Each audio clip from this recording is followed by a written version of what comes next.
Well, what we're going to do here is change oil on this Honda Pilot. It's come up on the dash that we need to do that, so let's go take a look and see what the symptoms are.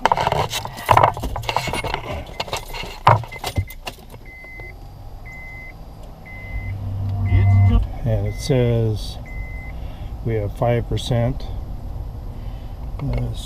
oil service life left, and so we need to it's time to change the oil. So let's open the hood.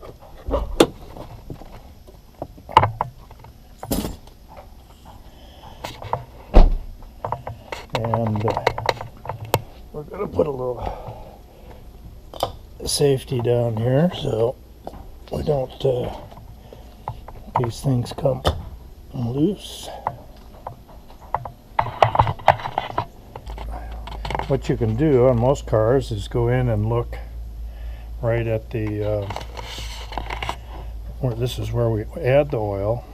You can see it says SAE 5W20, and that's a suggested range.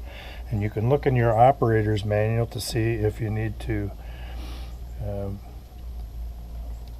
use any different ASA setting based on the kind of winter that you have, or if you're driving in hot summer sun. Things that you need to have to be able to do this is you need to be able to catch the oil in a pan. You can anything that'll fit underneath the engine, and then you have to buy your oil. In this case, the 5W20. This is a 5-quart container. Typically, a car will take about 4.5 with a oil filter, and this particular one uses I bought a Fram here for the Pilot, and it's a HM 7317. It's called high mileage. It does a little more additives for a higher mileage car, and this is a high filtration. And then I also have, in case we need it, a air filter, and in this case it's a 9361 Fram air filter, and I'll show you how to do that. And then we'll use a oil filter removal tool, and we'll go ahead and do that.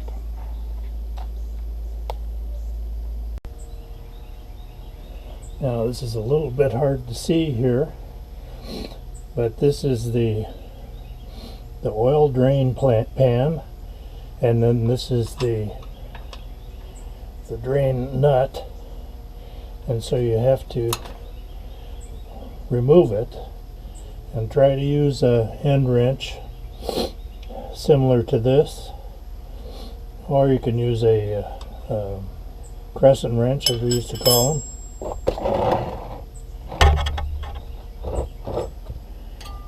Unscrew that,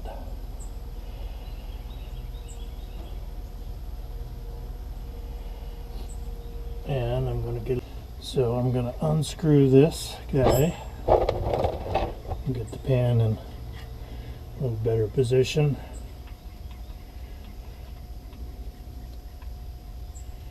And you try not to drop the bolt in the oil.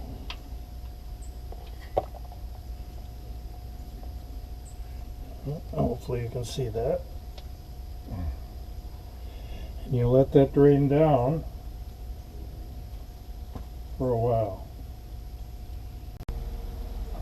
Now you see that this is drained down. It's starting to drip a little bit. It should be pretty much no oil dripping. So it takes about 5 minutes or so. And then what we'll do is put the bolt back in the oil pan. Now I wanted to show you this bolt, and what you need to do is clean it up and make sure there's no oil on it. But you inspect it for shavings. There's usually a magnet in here, and if you've got a problem with your engine, you might see little chips of metal on it, which is probably a bad sign. But in this case, we're just going to clean it off, and we'll put the bolt back in.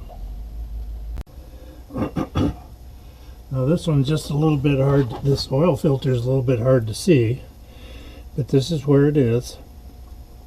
This particular one is kind of just inside the right wheel, and then goes up to the engine. Now, on a lot of engines, you can they're easier to get at, but we're going to be taking this off here in a second, and then there'll be some oil come out of it, so you want to have your drip pan available to catch the oil. Now, when you take your new filter out of your oil filter out, what I want you to do is put a little bit of oil that you've taken out that's in your catch pan, and then just oil this gasket a little bit. And then what you're going to do is replace this where the old filter went, and then you put it on until it just tightens up to the gasket, and then you turn it to about a half turn more than that, just hand tight. But you want to make sure it connects good, and just putting the oil on makes a nice seal. Now what we need to do is we need to remove our cap for putting the oil in. And if you get a little funnel similar to this, you can get that at Walmart or any auto supply store. Get the dust out of it.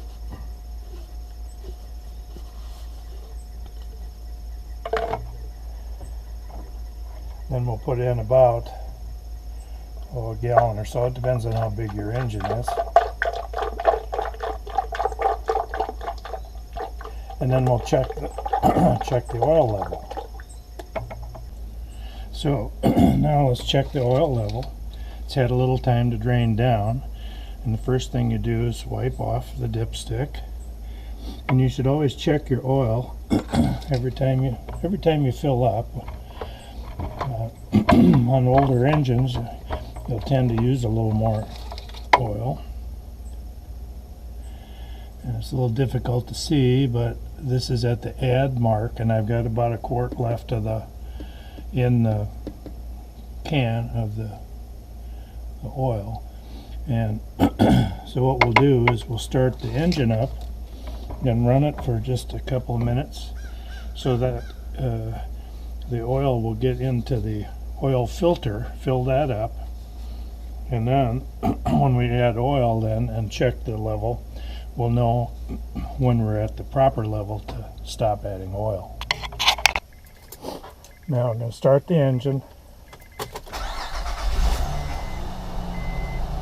and we're just going to let it run for just a bit here.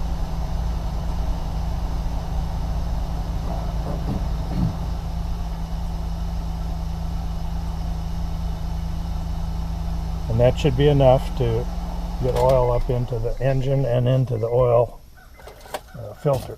So now we'll go and check our levels and bring them up to the right level. You can see right here, this is the usable mark, or the high level, and here's the add oil level. Now you can add oil in between that too, but you want it to be at least over half the mark, and it's still draining down, so it'll probably be up here after a few more minutes draining down. So we have enough oil in there, and the book says it takes 4.5 quarts with the oil filter, and it would help to mark someplace on your car where how much oil it takes and the type of oil filter, the oil filter you use here, and then the air filter. So now we're going to take this shroud off the air cleaner and check the air cleaner and see how good it is. This particular air cleaner has Phillips head screws on it, so there's 4 screws to remove, and then you can pick up the air cleaner cover, and then you reach in and pull out the air cleaner. And then what you can do is you take it up and you hold it up to the light, and if you can see through, now don't look in the sun, but if you can see through the filter good, like this one's pretty clean, and you can tell that it's clean underneath, even though it's been in there some time. So we won't replace this one at this time, but it's always good to check it in case you've been in really dirty conditions. And just to review, we've placed the cap back on the oil for the oil filler, and we checked the oil level with the little stick, and everything looked good. And then we just have one more thing to do. Now we need to reset the oil life indicator, and now it says on most cars you'll push a switch until you get, if you aren't in this position, you push it until you are. Now what we're going to do is push it and hold it.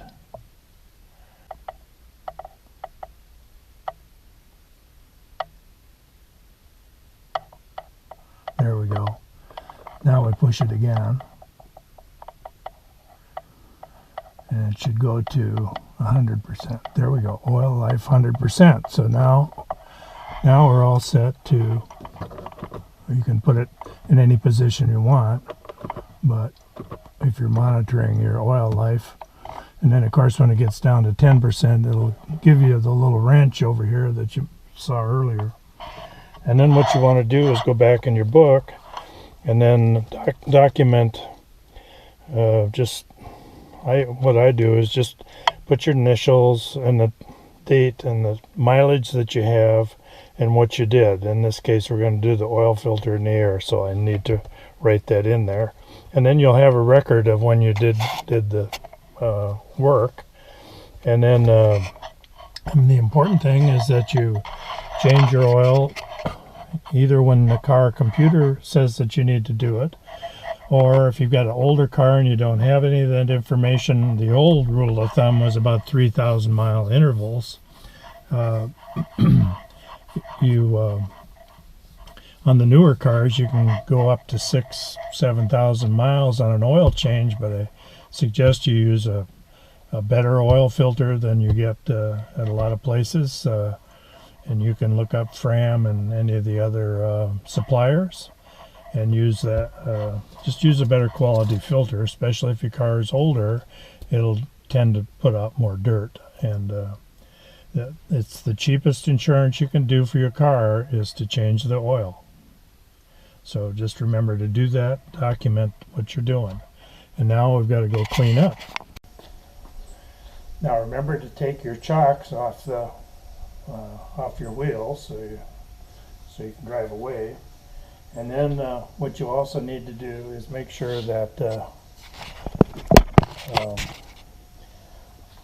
you dispose of the oil properly.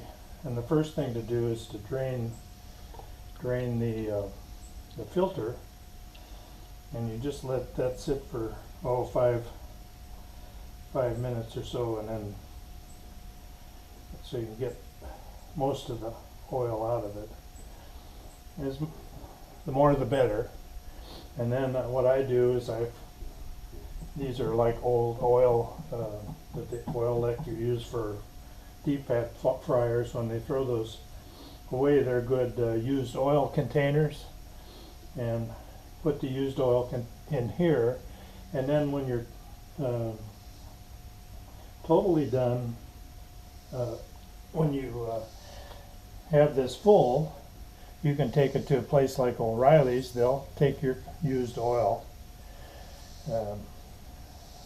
It's much better than putting it out in the environment directly anyway. So try to do your best with that.